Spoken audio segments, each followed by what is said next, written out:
Mrs. John F. Kennedy accompanies Secret Service agent Clinton J. Hill and his family to ceremonies in Washington. Secretary of the Treasury Douglas Dillon acts for the nation as he commends Mr. Hill for his heroism during those tragic moments in Dallas when President Kennedy was assassinated. The agent is presented with the Treasury's gold medal. During those horrible moments in Dallas, he jumped onto the president's car to shield the president and his wife.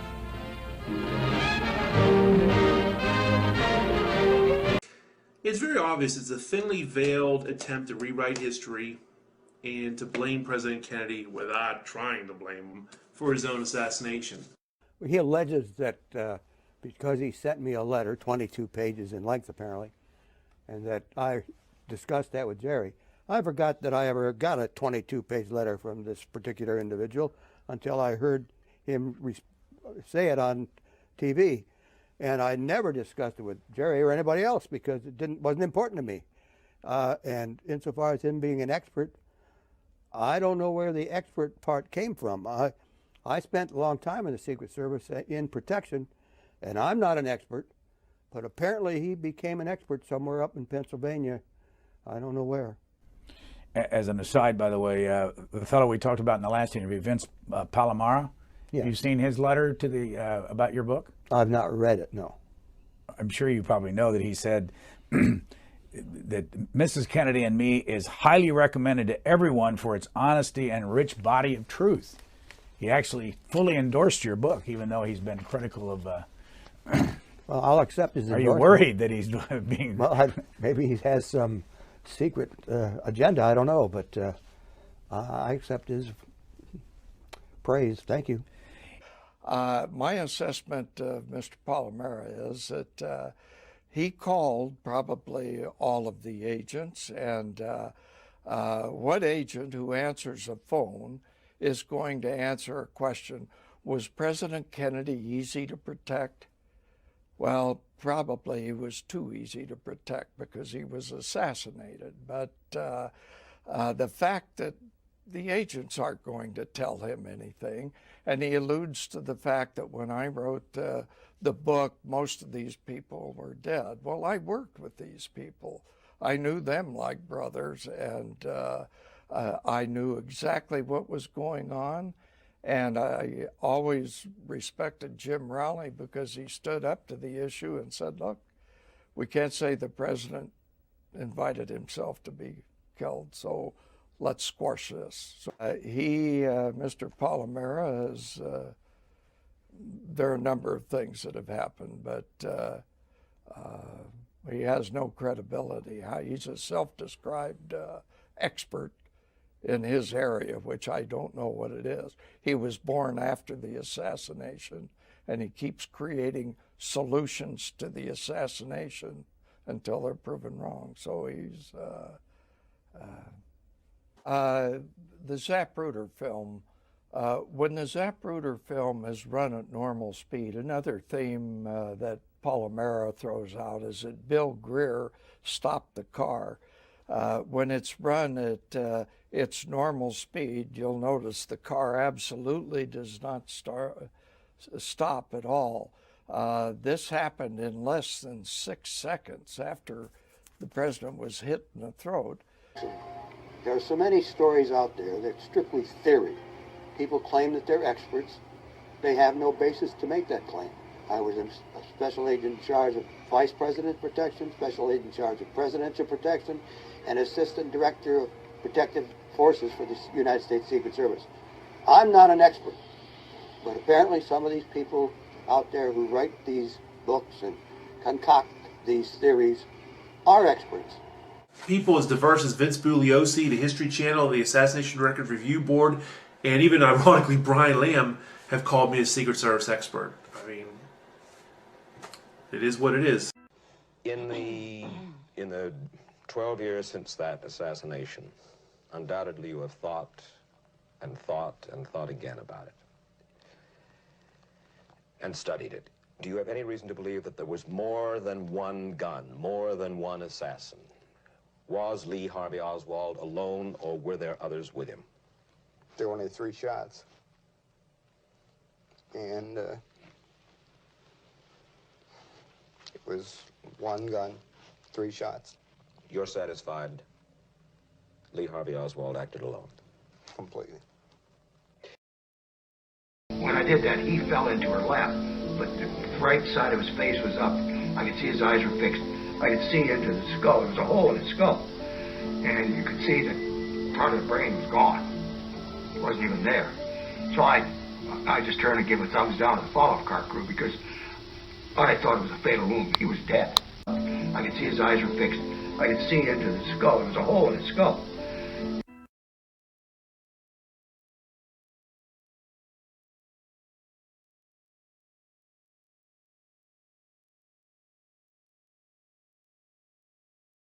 Secret Service, or that Clint Hill could have done to keep that from happening?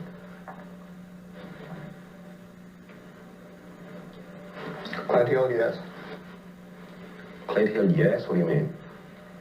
If he had reacted about 0.5 of a second faster, or maybe a second faster, I wouldn't be here today. But you couldn't. You got there in less than 2 seconds, Clint. You couldn't have gotten there. You surely don't have any sense of guilt about that. Yes, I certainly do. I have a great deal of guilt about that. It's my fault. Oh. What was on the citation that was given you? For your work on November 22nd, 1963, extraordinary courage and heroic effort in the face of maximum danger? Mike, I don't care about that. If I had reacted just a little bit quicker, I could have, I guess. And I'll live with that to my grave. Was there anything that the Secret Service or that Clint Hill could have done to keep that from happening? Clint Hill, yes. Clint Hill, yes? What do you mean? If he had reacted about 0.5 of a second faster, or maybe a second faster, I wouldn't be here today. You mean you would have gotten there and you would have taken the shot? The third shot, yes, sir. And that would have been all right with you? That would have been fine with me. But you couldn't. You got there in less than 2 seconds, Clint. You couldn't have gotten there. You surely don't have any sense of guilt about that. Yes, I certainly do. It's my fault. Oh. No one has ever suggested that for an instant. If I had reacted just a little bit quicker, I could have, I guess. And I'll live with that to my grave.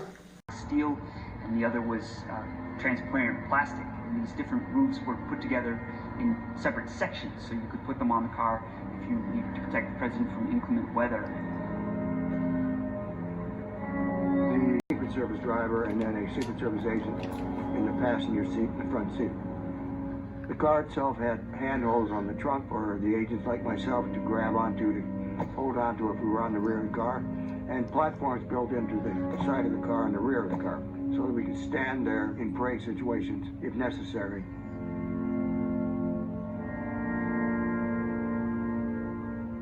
There's always been some allegations about why the agents weren't up on the rear of the car in Dallas. Well, that was simply because the president didn't want them there. And so when we got to Texas, when it was not really necessary, we stayed off the back of the car. As you can see, I am thanked at the end of this program.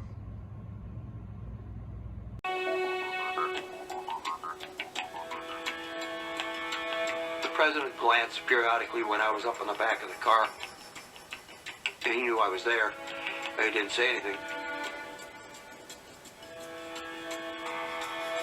As we were going down Houston, I had gotten off the presidential car, gone back up on the follow-up car, because the crowds had dropped off. And so when we turned left on Elm, I was on the follow-up car behind the presidential vehicle.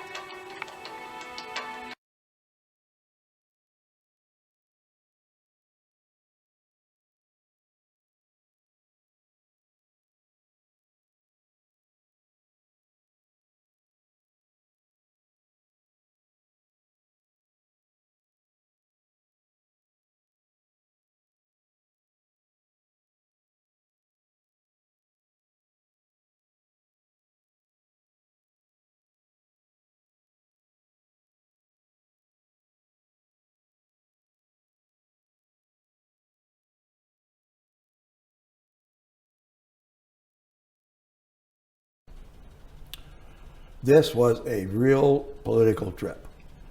It was maximum exposure. Open cars. President had instructed us not to be up on the back of the car. He wanted it not to appear there was anything between he and the people. He wanted the people to have the belief that he was just one of them.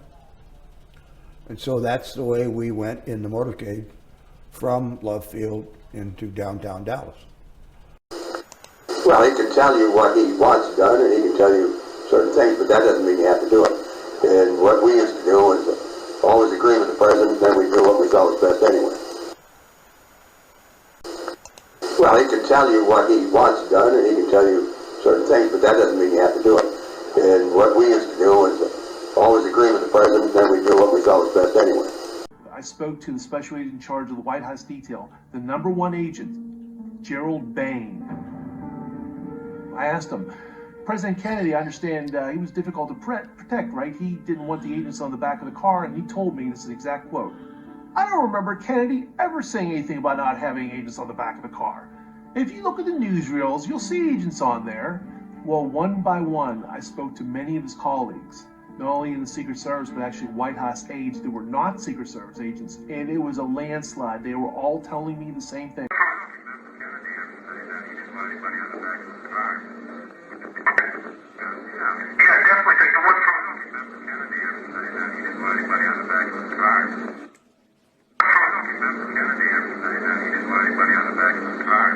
Ordered the men off the back of the limousine. Well, that's not true. I didn't think that was either. Yeah, Rufus Youngblood, that was one of the things he told me. He says that don't believe Manchester or Bishop. It's very disheartening for being a young researcher looking at books and trying to sift out what's fact and what's not. And as years, this is all becoming history now, and it's very discouraging to find certain things that are printed aren't true. Right. And you gentlemen were there, and you would know best. And when you were saying that, I believe you 10 times more than I would, William Manchester. Yeah. Oh, well, you were there. That's the problem. But the most alarming thing about this is, sir, is he quotes you in the book, but you're not interviewed in the book in the back section. Oh yeah. He says that supposedly President Kennedy told you, I'm quoting, keep those Ivy League charlatans off the back of the car. That doesn't sound like. Okay. Boy, I tell you, this is amazing. I didn't think so either, because he was gracious enough to indicate all his interviews at the back section of the book, but your name wasn't there. Something. How did he get a direct quote from a gentleman he never spoke to? I never told him that. Yeah. Hey, repeated where President Kennedy told the agents, I guess yourself and other people, get these men off my limousine, don't do this. That's not true. Okay. That's true. He's a very nice man. Yeah, it's never interfered with us at all. Don't do this. That's not true. Okay. That's true. He's a very nice man. Yeah, it's never interfered with us at all. I found it interestingly enough that there's no truth to this thing about supposedly Kennedy ordered the agents off the back of the limousine. No, he had nothing to do with that. I figured that, because you know what? William Manchester makes the claim that Floyd Boring was ordered by Kennedy, and I'm quoting what it says in the book, says, keep those Ivy League charlatans off the back of my car. That is false. Yes, I found that out, and I talked to William Manchester, who lives in Connecticut, about that. He got real defensive with me. He said, all those notes are under seal, and I'm not allowing anyone, especially yourself, to look at these rules. Who was this you were talking to? William Manchester. Oh, okay, I talked to William Manchester. He called me on the book. Yeah, that book is just filled with things. That is, for the record of history, that is false. What confirmation has never been, in my history, any more rapport with the President of the United States other than possibly Harry S. Truman. Yeah, that's another one they said. Yeah, was a jewel just like John F. Kennedy. Yeah, they said the only thing that caused I don't really have too much faith in that. No, that's bad. I don't believe me. I'm not just putting any stock into it. Just any death read can't put a hell of a stock. I'm finding that out. I tell you what, Sam, it's getting to that point. This is true. Yeah, and I tell you what, I get people that argue with people, I said, oh, come on, Kennedy was one of the most tough to protect presidents. He always ordered the men off the back of the limo, and now I'm finding out that's not true.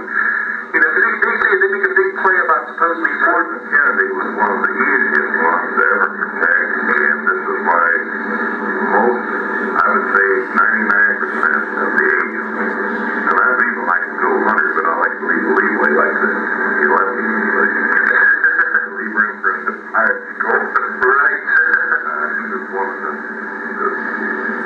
best presidents ever to control.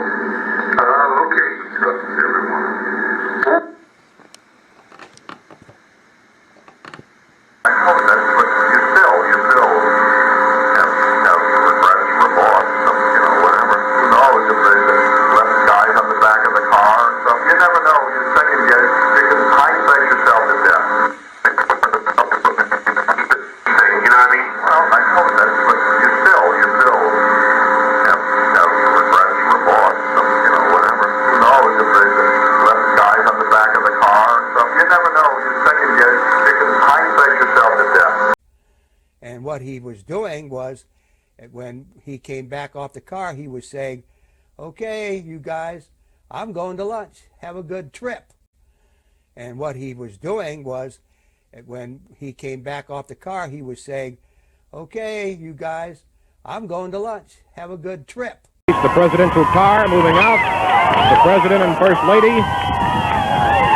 Big, beautiful Lincoln, followed by a carload of press.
Tonight we dip back into our archives as we remember.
has a successful trip there and back. And that's what they do on a day-to-day basis. They shouldn't be blamed for something that 9 or whatever the number is other people did, which was really wrong, irresponsible, extremely poor judgment. Stupid is a better word for it all, and that's what they were. Who's James Rowley? She was pushed back into the seat by Clint Hill, who Secret Service agent, who, notwithstanding carousing the night before until all hours of the morning, left the running board of the follow-up car, raced ahead, jumped on the car, pushed her into the back seat. I recently learned about a vodka from Louisiana called J.T. Mellick. And I received a bottle from that company, so I'm going to try it now and make myself a Clint with Campari, J.T. Mellick vodka, and club soda.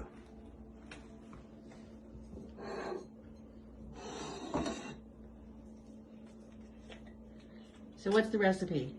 So here we go. We're making, putting in some Campari, 2 shots of Campari,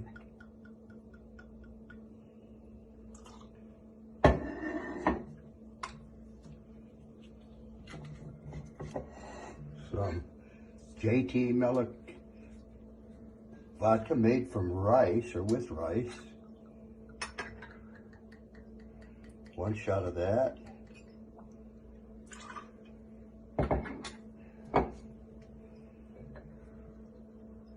and some club soda. And we're going to see how this turns out.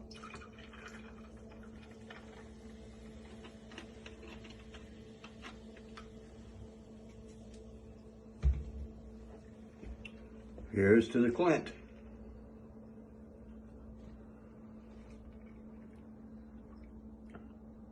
Smooth. Very refreshing. Thank you, J.T. Mellick.